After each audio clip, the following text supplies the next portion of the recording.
O Poder Judiciário retoma o julgamento sobre o porte de drogas para consumo pessoal. No Senado começam as discussões sobre a votação da reforma tributária e no Executivo o assunto é a reforma ministerial. Veja os destaques da agenda da semana em Brasília. A semana começa com o presidente Lula fora do país. O petista viaja ao Paraguai nesta segunda-feira. O novo presidente daquele país, Santiago Penha, tomará posse na terça-feira. Lula pretende retomar a negociação para mudar o tratado sobre a venda de energia de Itaipu. Os brasileiros pagam o dobro dos paraguaios atualmente. O líder brasileiro retorna ainda na terça. Em Brasília, dará sequência às conversas da reforma ministerial. PP e republicanos querem um ministério cada e uma estatal. O grupo do presidente da Câmara, deputado Arthur Lira, não fará nenhuma votação relevante antes das mudanças na esplanada. O congressista considera ter feito gestos o suficiente para o governo e quer retribuição. Lira inverteu o jogo de Lula. Agora é ele quem está jogando com o tempo. No Executivo, o governo começa a anunciar nesta semana as etapas regionais no PAC, Programa de Aceleração do Crescimento. Os estados e ministérios responsáveis devem divulgar suas obras nos próximos dias. O Senado Federal iniciará nesta semana a discussão da reforma tributária, já aprovada na Câmara. É dado como certo que ela será modificada e que isso será feito no prazo que os senadores julgarem adequado, o que não será rápido. A Comissão de Constituição e Justiça se reúne para discutir o texto na quarta-feira.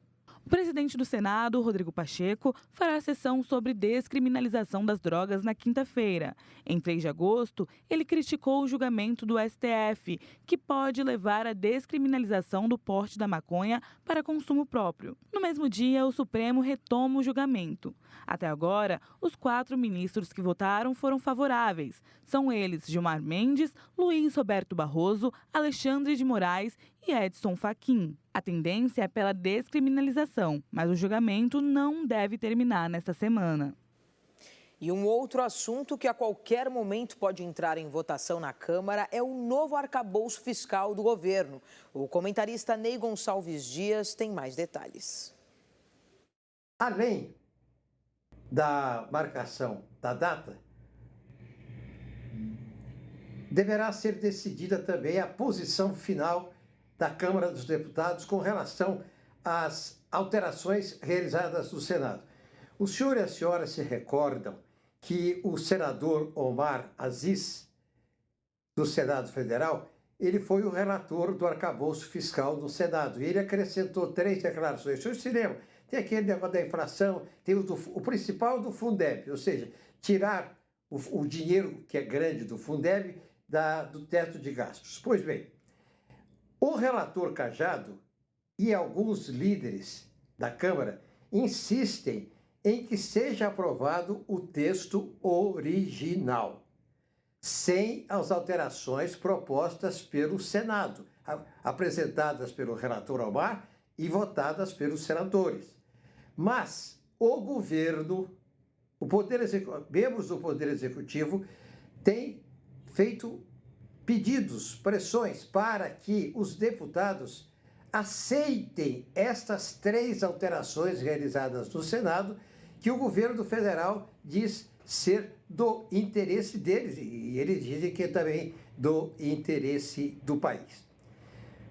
Particularmente, eu acho que o presidente Lira está iniciando uma semana com melhor bom humor e nos bons momentos da sua vida política. Sabe por quê? Você se recorda que, recentemente, o Supremo Tribunal Federal, através do ministro Gilmar Mendes, anulou as provas daquela história de venda de kits de robôs lá em Alagoas, envolvendo um ex-assessor do presidente Arthur Lira e fazendo com que a coisa pudesse chegar até o presidente da Câmara. Ao menos 1.700 prefeitos estão inscritos já para participar de uma mobilização em defesa dos interesses dos municípios na reforma tributária. Vai acontecer na próxima semana em Brasília. Os gestores devem chegar à capital federal nesta terça-feira. Os prefeitos de ao menos 1.700 municípios do país buscam sensibilizar o relator da proposta no Senado, Eduardo Braga, do MDB do Amazonas, contra trechos aprovados pelos deputados no final de julho e que, segundo eles, podem ter sérios impactos nas contas dos estados. Uma das principais reclamações de gestores municipais é a junção do Imposto sobre Bens e Serviços, o IBS, à alíquota de contribuição sobre Bens e Serviços, CBS. Os dois impostos reúnem o ISS e o ICMS, IPI, PIS e COFINS. A proposta também cria um imposto seletivo que será cobrado sobre a produção, comercialização ou importação de bens e serviços prejudiciais à saúde ou ao meio ambiente. Em texto divulgado pela Confederação Nacional de Municípios, a CNM, a entidade aborda que a extinção gradual de tributos, como o ICMS e o ISS, pode causar uma reconfiguração na arrecadação dos estados e municípios, respectivamente. O texto aprovado pela Câmara prevê tratamentos diferenciados a setores da economia, como o agronegócio, cesta básica, educação privada, saúde privada e outros segmentos de bens e serviços. A manutenção do Simples, que é o regime das pequenas empresas, e da Zona Franca de Manaus também estão na lista. A Petrobras foi a terceira petroleira mais lucrativa no mundo no primeiro semestre de 2023. No período, o lucro da estatal foi de mais de 13 bilhões de dólares. A Petrobras registrou o terceiro maior lucro líquido no primeiro semestre de 2023, entre as principais petroleiras do mundo. A companhia brasileira lucrou 13,17 bilhões de dólares no período. Ficou atrás apenas da saudita Saudi Aramco e da norte-americana ExxonMobil. Completam o top 5 das empresas mais lucrativas do setor a norte-americana Chevron e a britânica Shell. Ao considerar a proporção do lucro sobre a receita, a Petrobras fica na segunda colocação, novamente abaixo da Saudi Aramco. Em comparação com os primeiros 6 meses de 2022, o lucro da estatal caiu 32,9%. No ano passado, a Petrobras reportou um lucro de 19,6 bilhões de dólares no período. O presidente da companhia, Jean Paul Prats, negou que a queda na lucratividade esteja relacionada com a mudança nos preços praticados pela estatal. E mesmo com tanta lucratividade, o governo e a estatal sinalizam que o preço dos combustíveis está no limite e deve subir a qualquer momento nesta semana. Morreu aos 83 anos o historiador, cientista, político e membro da Academia Brasileira de Letras, José Murilo de Carvalho. Ele era considerado um dos maiores intelectuais brasileiros.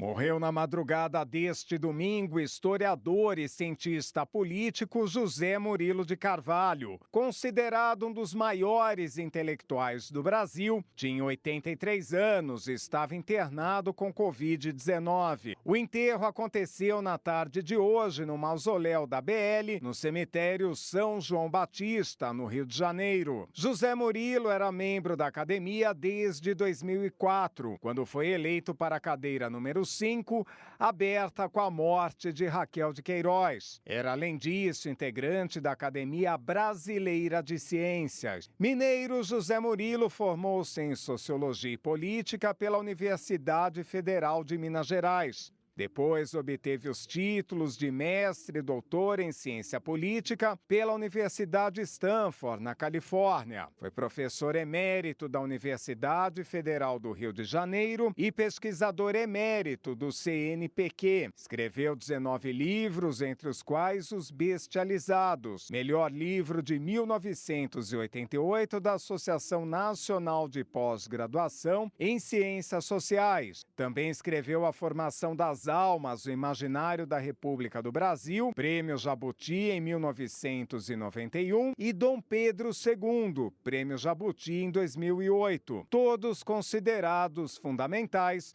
para a interpretação do Brasil. E daqui a pouco, o Expo Empreendedor reuniu em São Paulo informações e conexões entre compradores, parceiros e fornecedores. E na Argentina, candidato de extrema-direita lidera eleições primárias. O Brasil News, da Rede Brasil, volta daqui a pouquinho.